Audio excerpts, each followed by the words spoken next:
Nandritra ny fivoriana tsy ara-potoana no totsainy ny mpanolotsaina ny tanàna Antananarivo ny alarobia 5 janoary 17 tetsy amin'ny lapan'ny tanàna Analakely no nanapahan'izy ireo fa tsy azo ny olon-tsotra na iza ampiasaina ny toerana etsy an-tanimbarinandriana fa mijanona ho an'ny kominina ny Antananarivo renivohitra.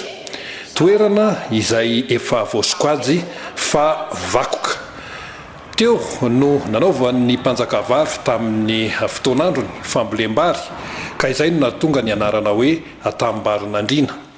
Ity fanapahan-kevitra no raisin'ny mpanolotsaina ny tanàna androany ity dia manafoana avy hatrany ny fanapahan-kevitra ny tondra ny larana 9 bis izay fahefana nomeny ny mpanolotsaina ny tanàna tamin'ny taona 2012 nandritra ny tetezamita ny PDS tamin'izany fotoan'izany Edgar Razafindravà ka nahafahany Jovena ampiasa ny tany etsy Antanimbarinandriana amin'ny alalan'ny bailina mitondra ny daty ny 12 jona 2012.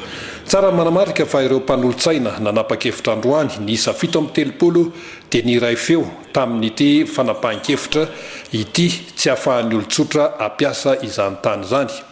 Nanome fahefana ny mpanantanteraka ato amin'ny kominina Antananarivo renivohitra ny mpanolotsaina ny tanàna hitondra ny raharaha eo anivon'ny fitsarana maefa.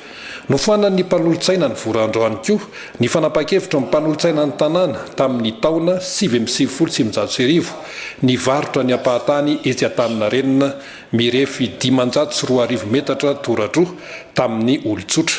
Nanome baiko ihany koa ny mpanantanteraka eto amin'ny kominina Antananarivo renivohitra ny mpanolotsaina hitondra ny raharaha eo anivon'ny fitsarana maefa.